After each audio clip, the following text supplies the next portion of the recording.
Good morning. Good morning, Renee. Hi, Robin. And hello, YouTube. It's great to see you. It is Hump Day, August 27th, 2025. Where are you in space and time? Type it in the chat. We've got some live people here. It's great to see you this morning. Welcome. My name is Dr. Renée Ostertag, and I am with Dr. Robin Gisbert. Yes, we are both licensed doctors of physical therapy in the state of Colorado. This is not medical advice, friends. We are here for the purpose of connecting and edutaining, education and entertainment. So let this conversation spark thought, and our purpose is to bring clarity and commitment. We are committed to bringing clarity to the sometimes confusing and scary space between mind and body. I always thought as a physical therapist growing up that everybody followed the rule book. You do this, you get stronger, and all your problems will be gone. And friends, it doesn't work that way. What do you think, Robin? Oh, I too think it doesn't work that way, that we don't always fit into a box and healing isn't linear. Thank goodness for boxes and books and theories, and people are interesting and sometimes more complicated than a textbook. Yeah, for sure. Raise your hand and let us know. Do you feel like you don't fit in the box or the textbook? Are you a little different? Is your experience a little different than what you thought it should be or what people tell you it is? And sometimes that happens because our nervous system is complicated and can be confusing and scary. So we're here to put a little space between stimulus and response, share some tools that work, and have some conversation about what's going on. Welcome in, everybody. Good to see your faces here. We've got Brent from Denver and a few other people here. Where are you from? What is your name? And you're welcome here, live or later. It's good to see you.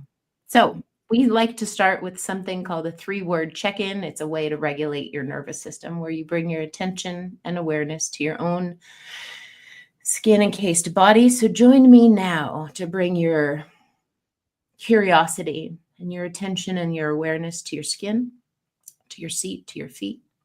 And just notice what's happening inside you as a result of what's happening right now around you, what's happened in your past, what might happen in your future.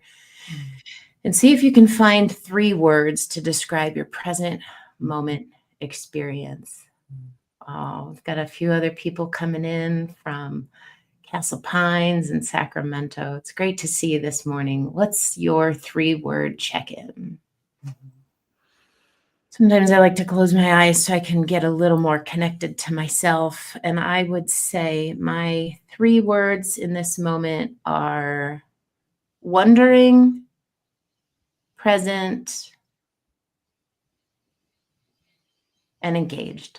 How about you, Robin? Soft, still, curious. What's your 3-word check-in, YouTube?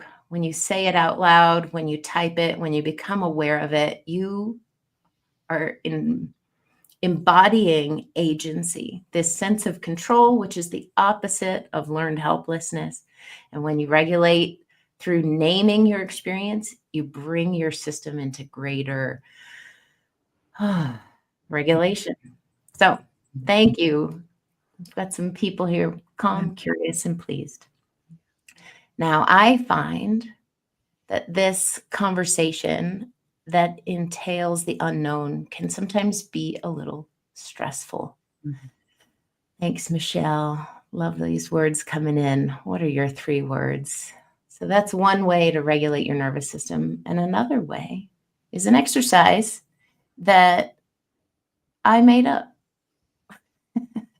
I recently had an encounter with a patient who has long-standing issues with her vagus nerve and dysregulation, dizziness, neck pain, and most recently, she's had an ear clog. She can't hear well. She has ringing in her ear. It's painful. And she also has tension in that side of her jaw. And so I gave her this exercise that I'm going to now share with all of you.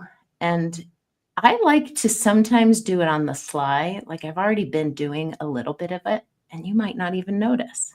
So if you can see here, my ear, you can do like this, however you want. I like to go like this. And I just cup my ear. And so first of all, this already brings like a mother hand effect. I'm here with you. You are not alone. And there's already a soothing comfort of presence from my hand to my head. That may or may not be true for you, but to the reptilian brain, it's comforting and self-soothing. And from here, I like to kind of move my hand up and down. And I can just sense areas of freedom and areas of tension and restriction. And maybe you can too, if you really notice. If you bring your attention and awareness, where is it free? Where is it not? And then you can start to move around in the area that it's not. I'm imagining if I was a baker and I was kneading some dough. Where are the areas that want more attention to be needed, to be worked, to be addressed? Not aggressive, I've got to fix you kind of energy, but like, wow, let me attend to you and let me bring some care and unfolding and support to you. And so I sort of move my hands around in a fashion that might feel like I'm kneading some dough and I'm ironing out, smoothing out, supporting these areas of tension. And then once I've kind of played around with that, I like to add in, this is a pretty advanced lot going on. I like to add in some movement of the neck. This is a more intuitive exercise. Like, where does my neck want to move? Side to side, exploring lateral flexion directions. Ooh, there's an area of stiffness. Let me work that area there. Oh, ow, oh. You know, that hurts so good kind of feeling. You might nudge into that. You might edge into that, or you might not. You might want to explore rotation after you've done lateral flexion. So the first direction you can explore is lateral flexion. The next is rotation. Where does my head easily go? Notice that spontaneous sigh that just emerged as I nudged the edge, as I worked into that direction at the edge, at the barrier, at the border, the boundary. Like, wow, okay. So my neck wanted to really explore left rotation. What does your neck want to explore? And after you're maybe done with one side, explore the other side. What would right rotation feel like? Ooh, that doesn't want to go very far from me this morning. So just stay at the edge and work there. Unlock any restrictions or barriers. You have the agency to be able to do this. And then the last direction you can explore is flexion and extension. Just go in the direction that feels curious or engaging to you and massage around. Where's the restriction? Where's the barrier? Where is it comfortable and free? And remember to celebrate that too. Now, what would have been really interesting that I didn't do is, how do you know if this works for you? Before doing it and after doing it, you can test your own range of motion. So I only did one ear. Maybe now, ooh, there's a restriction. So then I would do the other side and check my rotation. And oftentimes, and this was the case with the woman that I shared this exercise with, her range of motion improved as she was working into the direction that she was restricted and massaging around. So that was a little vagus nerve exercise I made up on the spot with a patient in need. How is it feeling for you? Give us some feedback and let us know in the chat. I feel a little more calmer, actually, noticing. And I can tell a difference from right to left. What's it like for you, Robin? What's it like for you, YouTube? I like that feeling, more calmer. I speak English good, you know. That was fun. Yeah, it's so relaxing. Often we're giving these exercises to help neck mobility, where we say, gently move the neck from side to side and up and down. And this addition of having the hand there was, for me, really soothing and grounding. I'm wondering how others experience that. As you were reflecting that back to me, Robin, I just again noticed I took this spontaneous, deeper breath. And that's a sign of deep relaxation in the autonomic nervous system. Mm-hmm. And one of the most powerful ways to self-regulate is to co-regulate. So I noticed myself co-regulating with you, saying, wow, we do neck mobility all the time, but to have your hand there supporting you, I feel like my neck muscles can relax and let go a little bit more. It's really a way of providing some self-compassion without having to say, provide self-compassion. That's what I noticed. It's a way to care for. Looks like Brian's feeling looser and pleasant, and just a gentle way to get the head and neck moving. This idea, Renee, that we co-regulate, and sometimes I even say we co-regulate, like it or not, because we are in these energetic fields where you're affecting me and I'm affecting you, and we are co-creating space together, and we have an effect, and the environment has an effect on us as well. And it reminds me of a few encounters that happened just boom, boom, back to back, that really drove this point to my awareness. I was working with a gentleman earlier in the week, and he had some real trouble with dizziness, feeling just dizziness. And if any of you have had dizziness or vestibular symptoms, you know how sort of discombobulating those sensations can be. And this gentleman was going on a trip, and as soon as he got on a plane to go on a trip, and as soon as the plane left the ground, so he's departing and starts to leave the ground, he noticed, I don't have my discombobulating dizziness anymore.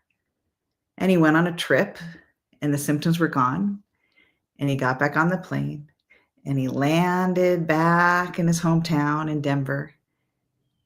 And he gets off the plane and he notices, whoa, discombobulation is back. I just want to pause you for a minute to reflect back what I hear you saying. He has dizziness. He's in a plane, leaving his home. As soon as the plane takes off, his symptoms go away. He goes on whatever trip he goes on. He comes back. As soon as he lands, his symptoms comes back. And my argumentative brain is always looking to poke holes. Yeah. And I'm like, oh, well, Denver's at altitude, so it's got to be altitude related. But he actually went further up in altitude in the plane, right? So we can't see that on altitude. Yeah, the brain, I'm going like this because our left brain wants to find some logic. It's altitude or it's cabin pressure.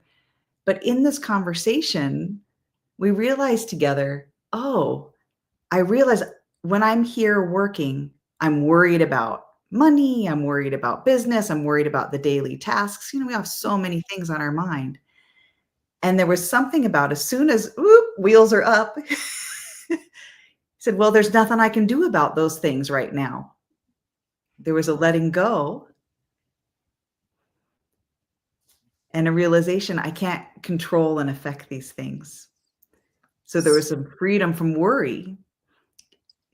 And as the freedom from worry let go, so did his dizziness. Is that what you're saying? Yeah. Yeah. So what does that mean for Yeah. people? Like what do we do with that? Yeah. I think it's this curiosity to notice our body expressions our lived experience is always an expression of the social domain. So yes, we have biology, our bodies, but we also have our thoughts and our emotions that that are influencing our experience. And then we have the environment or the relational fields and the people that we're around that also affect us in that co-regulation field. We're more than just the physical symptoms, that our thoughts and our stress can have an effect on all of these things. What I hear you saying is that our physicality, what's going on physically in the body, Mhm. can express in symptoms. What I hear you saying is our psychology can express itself in physical symptoms. Yes. Yeah. And our sociology, right? The environment we're in, the space we're in, the people that we're around can Mhm. affect our symptoms. And I don't hear you saying these things aren't real. They're all biological, Yeah. and they're not like your symptoms are in your head. No. I hear that a lot. Like if there's a psychological component driving biological expression, it doesn't necessarily make logical sense to people if they can't find anything physical on your MRI or your Mm. blood work. It's in your head. Yeah. And then people start thinking they're crazy or getting told they're crazy. Yeah. Yeah. I get really triggered around that conversation because your psychology is biology, your sociology is biology. Mhm. Mhm. And what I think matters here, I'm really curious to hear from the audience what all of you think about this. Mhm. When you're having symptoms, me included, like if I were to, strain my back, the first place my thoughts go to is, what did I do physically? Did I lift something heavy? Did I do something stupid at Orange Theory?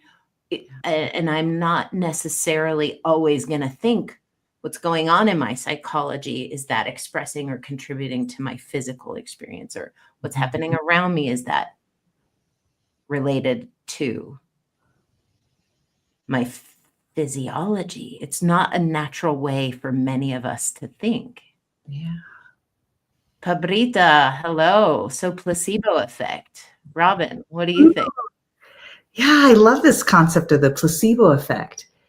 And it's like Renée was saying, not that you're making things up in the mind, but thoughts and feelings are happening in the brain. And thoughts and feelings affect other parts of the brain for a total expression of how we feel.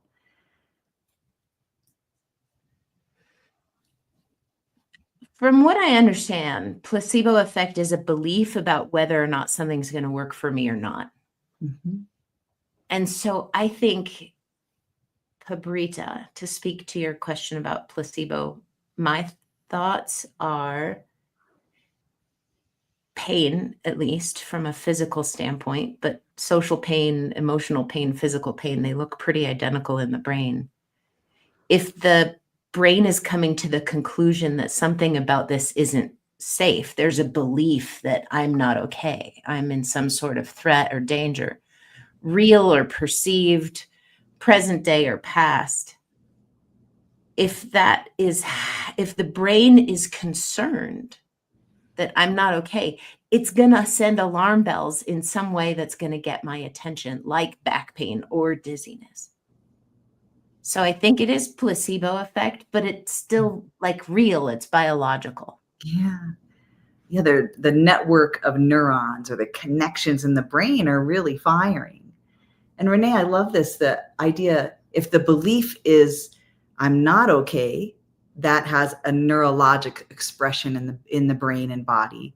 And hooray, if the belief is that I am okay, if I believe things can work out, or if I believe things are okay, or, oh, okay, I think I've got this, or I think this might work, that can have a soothing influence. Nothing's a miracle cure or an instant change, but it has an influence on our neurology and the connections inside of our brain.